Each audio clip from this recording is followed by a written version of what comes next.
On the agenda tonight, we're going to be having a listen to and having a look at Frank Sinatra's voice while he's singing Let It Snow, Let It Snow, Let It Snow.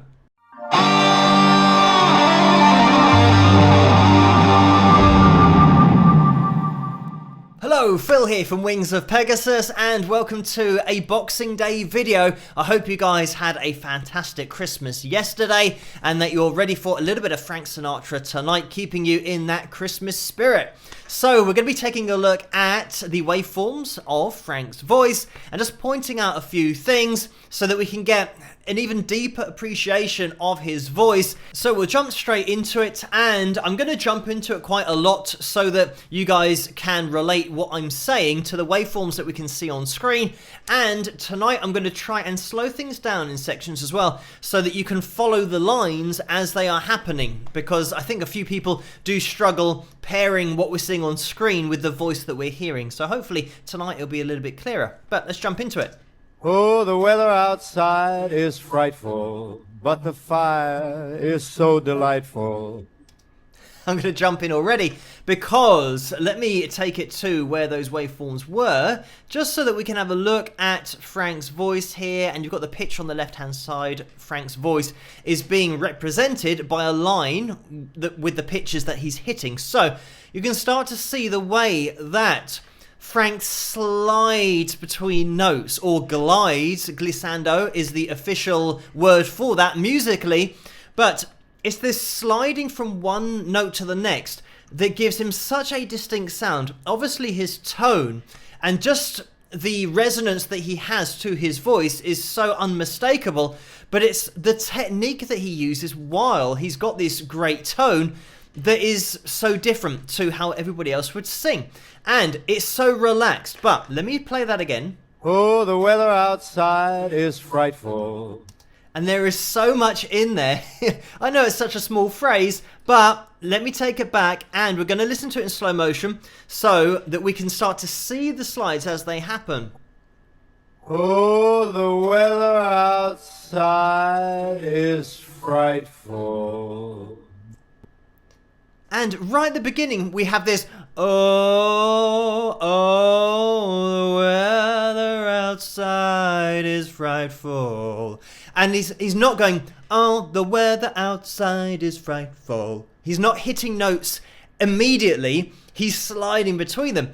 Why this is so impressive is because if we're looking at now the pitch, considering that Frank isn't starting anywhere near to the note that he's going to try and hit. So, right at the beginning of the song, we can see that he started all the way down here, D sharp 3, and he's going all the way up to the A3. And he comes all the way down to the F sharp 3, all the way back up. So he's just gliding. This is the thing, that you can slide between notes and not really get close because you're covering such a wide margin between the notes, and there is such a wide margin between the notes. Here we've got 1, 2, 3, 4, 5, 6 semitones, so we've got slightly sharp here of the note, but we come back down again and he nails the F sharp 3, and he comes back up again and almost nails the A3 and comes back down again slightly flat of that G that is hidden by the number counter there, the time. But having a look at that, is slightly flat and then slightly flat here, but he's nailing the notes at the end of the slide, which is so impressive when you see it like this as waveforms. But you can just relax and listen to it, and you're not ever questioning the pitch of it because it's so accurate. It's only when you see it like this that you get an appreciation of how solid he was at hitting these pitches at the end of the slide. He's got a massive slide that's happening and then nails the pitch, comes back down again, nails the pitch, all within this sliding motion of his voice. But the fire is so delightful. Great example there again. But the fire. He doesn't go, but the fire, but the fire. And it's so relaxed, it's so cool the way that he delivers this. Since we've no place to go, let it snow, let it snow, let it snow. He's doing it all the time. Let it snow, let it snow, let it snow. Sometimes he goes really far down. Let's see if we can catch one of those. Doesn't show signs of stopping, and I brought some corn for Pop. Lights are turned down low. There you have it. Lights are turned down low. Hear the difference. We can see the difference. We're going low. So we're going low.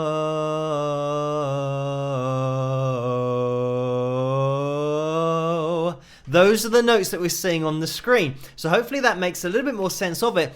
But it gives you an appreciation of how far he's taking that vocal before he hits the destination note. This is the point, that the note that we're waiting to hear is the E3, but he starts down at the B2, so he's making the E3 that we hear even more dramatic because we know we're going there, but he's taking us on a journey before we even get there. A lot of singers will just hit that note straight.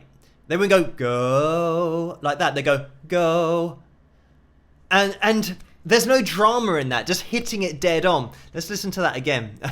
I don't want this video to go on for too long. It might do, because I'm just listening to these phrases over and over again because they sound so cool, but also from a technical perspective, singing, just nailing these slides.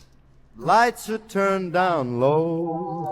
Most people will go, lights are turned down low, and they just do it in steps. Not, lights are turned down low, and go all the way down there. But because of his tone, when he goes down to that depth, it sounds so cool, because there is so much depth in his vocal tone. Just while I'm mentioning vocal depth, we'll get the piano up on screen so we can relate the notes that we're seeing on screen here to the piano. So we're E3, so as we're coming down here, E3, this is where we are, and we'll find that all of the notes are within the baritone range, but it's not so much the range, because we're not covering loads of octaves here. It's the quality of the voice, is the quality of the tone, and the quality of the techniques. The way that he's just piecing it all together seamlessly so that it sounds really relaxed and natural. And that is one thing that really hits you with Frank Sinatra's voice.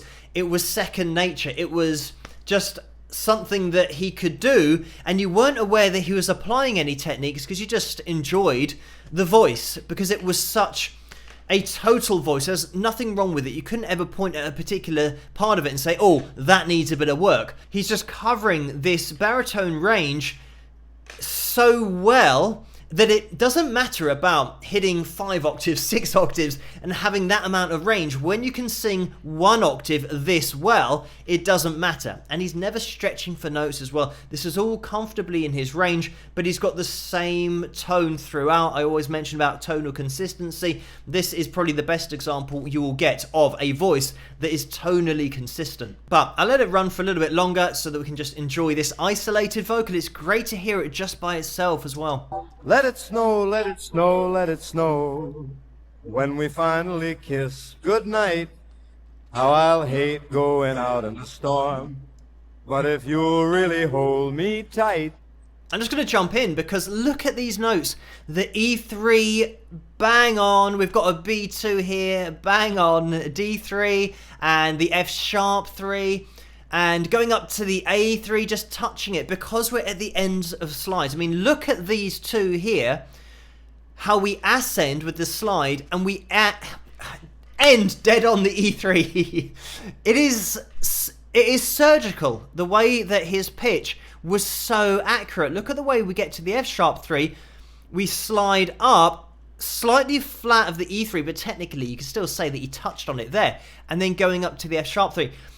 This is something that when I've mentioned in other videos about auto-tune hits the notes this accurately, but it holds on the notes. It's not sliding. Auto-tune wouldn't work with Frank's voice because he's covering 1, 2, 3, 4, 5, 6 notes in one note. I know it doesn't make sense, but he's hitting 6 notes before getting to his destination note, and it's really quick, unless you delayed the onset of the auto-tune, which is something that you can do.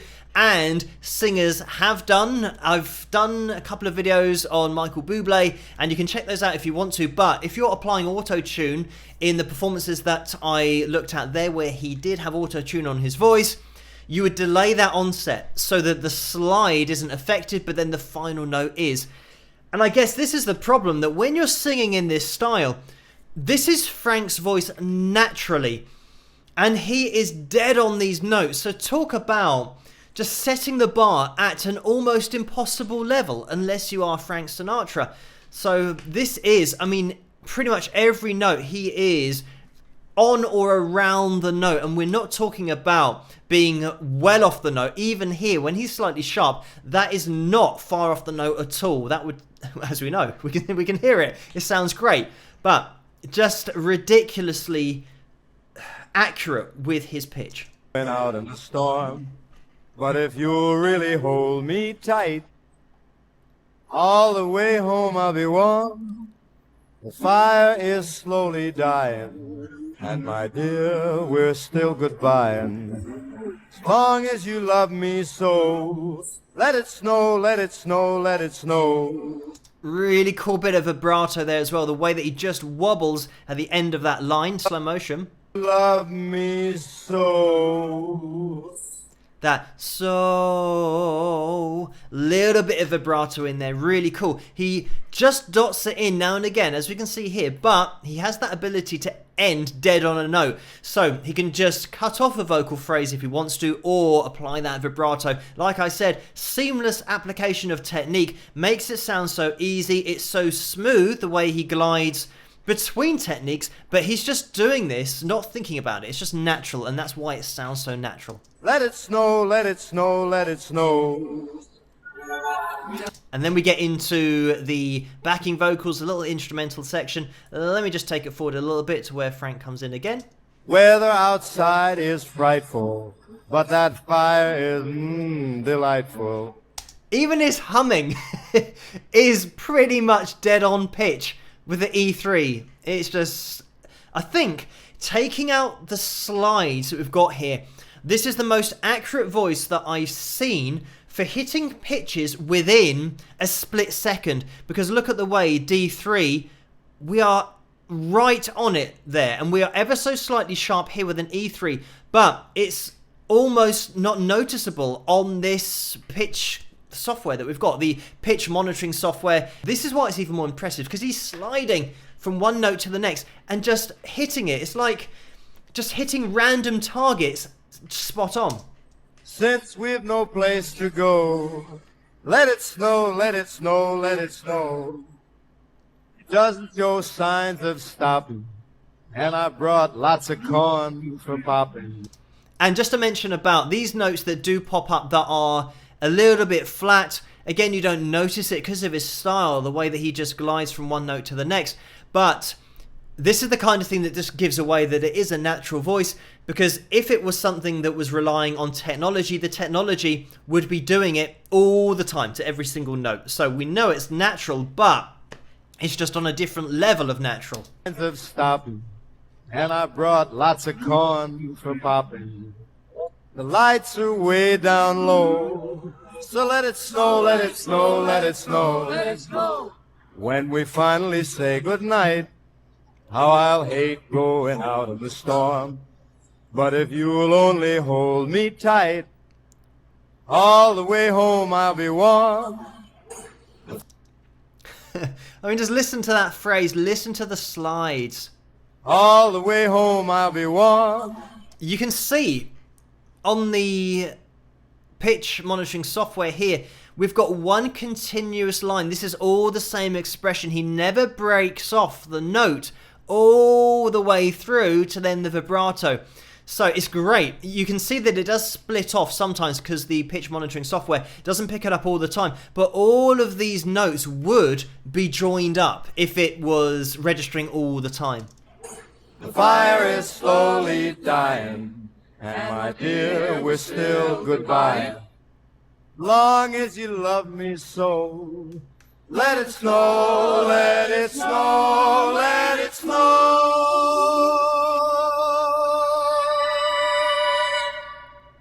And there we have it. A fantastic example of holding a note straight and then applying vibrato really nice and even. And look at the waveforms here, how even the waveforms are. So it means that you've got a consistent vibrato, and consistent vibrato always sounds the best. Whether it's slow, whether it's fast, you're just keeping an even space between the waveforms, and this is the perfect example of it. If you look at the distance between our waveforms, it is so consistent. This is the analytical way to look at it. Say, for example, you can't do vibrato and you're trying to figure out, well, how do I get it to sound good? You've got to get your pitches just to peak at the same time or equidistant from each other. So when you're singing a note, if I'm going above the note, going snow, wherever I'm going to, or below the note, snow, you want those no, those little dips in the note to be consistent. So when you start to speed that up, snow,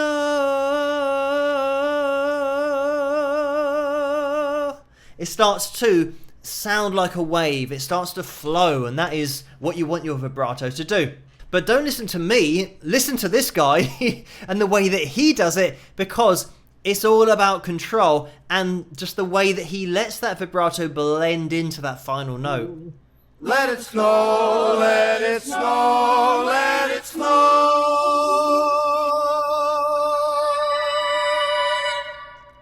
It's really subtle as well. He's not covering a great range with that vibrato. As we can see, he's pretty much dead on the D4 the whole time. Starts off subtly and then makes it a little bit less subtle, but overall, it's not a snow, it's not a wild vibrato. Loads of people train for years and years and years and years to build up this surgical level of technique, but it's like Frank already has this and just sings. And then you look at this and go, wow, now I can see how ridiculously impressive it is through waveforms, because you listen to it, of course, and you think, wow, that sounds great. But why does it sound great? Because of the level that Frank was at, hitting pitches after slides, control of vibrato, singing vocal phrases, all in one breath, where we get that continuation of a line, which is his voice. So you get a deeper appreciation, and I certainly have, looking at these waveforms because of the other singers that I've looked at so far. And this is just on a totally different level of glissando, the sliding between notes. Because we have other singers, we've looked at other singers who do that, but they're nowhere near as accurate, unless they're being auto-tuned, they're nowhere near as accurate at the end of their slide, getting dead on these notes. Also, just to mention, this is 440 hertz, equal temperament. So it means that I have no doubt that when Frank isn't landing directly on the lines, he is singing the best note, because equal temperament, 440 hertz, is not the best sounding note. These are just where the notes fall, compared to where humans have decided where these notes are. But it's not that simple. So I think that Frank just hits the best note, wherever that may be, which might be dead on 440 hertz, or it might be more just temperament and just notes that sound great, even though nobody really knows where those notes are. But the great singers who sing naturally and have that ability, they just find them. But thank you guys for requesting Frank to take a look at. There were a lot of requests. Keep those coming in the comments section below. As always, let me know what you guys think. And if you did enjoy this video, please give it a thumbs up and subscribe. And I'll see you guys at the next one. Rock!